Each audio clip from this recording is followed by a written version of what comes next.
Audio Jungle.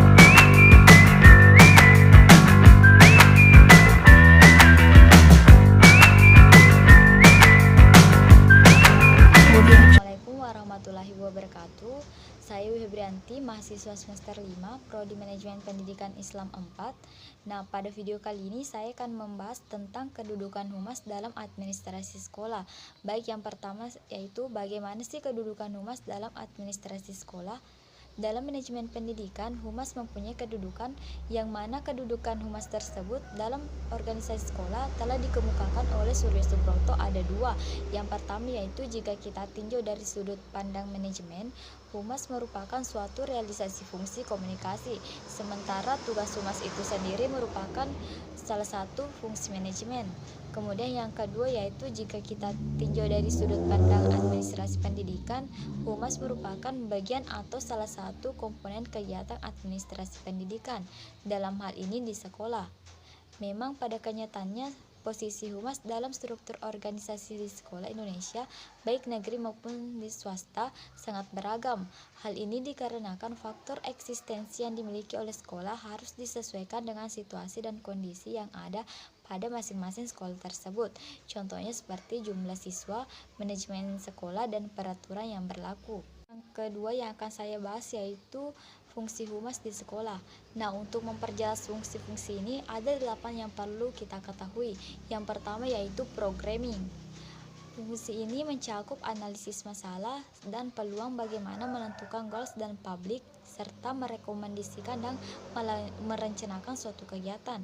Kemudian fungsi yang kedua yaitu relationship. Seorang praktisi public relation yang berhasil harus mengembangkan keterampilan dalam mengumpulkan informasi dari manajemen. Yang ketiga yaitu writing and editing. Fungsi ketiga ini sejalan dengan sasaran kegiatan humas, yaitu mencapai publik yang amat besar. Alat penting yang digunakan dalam fungsi ini yaitu melalui barang-barang cetakan. Banyak barang cetakan yang digunakan dalam kegiatan humas ini, contohnya seperti laporan tahunan, media rilis, buletin, dan penerbitan. Selanjutnya yang keempat yaitu information. Fungsi ini membangun sistem informasi yang baik, yaitu merupakan salah satu cara untuk menyebarkan informasi secara efektif. Kemudian fungsi yang kelima yaitu production. Fungsi ini berkaitan dengan kegiatan produksi media komunikasi yang digunakan dalam menyebarkan pesan-pesan yang dirancang oleh praktisi humas. Nah, fungsi yang keenam yaitu special event. Special event merupakan kegiatan seperti konferensi pers, pameran, ulang tahun perusahaan, pemberian penghargaan, kunjungan perusahaan, dan sebagainya, merupakan suatu kegiatan yang harus dilakukan oleh praktisi humas. Kemudian fungsi yang ketujuh yaitu speaking. Keterampilan penting yang juga harus dimiliki oleh seorang praktisi yaitu keterampilan berbicara baik untuk individual ataupun untuk tatap muka secara kelompok. Dan yang terakhir yaitu research and evolution. Aktivitas penting yang dilakukan oleh praktisi humas adalah pengumpulan fakta. Banyak cara yang dapat dilakukan untuk ini, biasa dilakukan secara formal maupun secara informal. Selanjutnya, yang terakhir yang akan saya jelaskan yaitu kelembagaan partisipasi masyarakat terhadap lembaga pendidikan. Dalam melakukan partisipasi, perlu adanya pelembagaan partisipasi itu sendiri. Pelembagaan ini dimaksudkan agar implementasinya dapat dibingkai ke dalam sebuah format yang dapat dipertanggungjawabkan.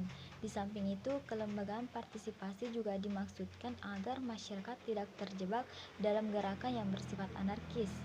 Kelembagaan ini juga dimaksudkan untuk meningkatkan kapasitas kelembagaan masyarakat agar dapat sederajat dengan pemerintah daerah, sehingga masyarakat dapat meningkatkan bargaining power. Dalam konteks ini, bargaining power dimaknai sebagai hal yang positif, sekaligus sebagai strategi pendekatan yang mendekatkan kemitraan, menghargai proses dialog, musyawarah, dan menumbuhkan rasa saling menghormati antara elemen strategis penyelenggara pembangunan daerah. Baik, itulah tadi video presentasi dari saya mengenai kedudukan humas dalam administrasi sekolah. Semoga dapat menambah wawasan kepada teman-teman semua. Sekian dan terima kasih. Wassalamualaikum warahmatullahi wabarakatuh.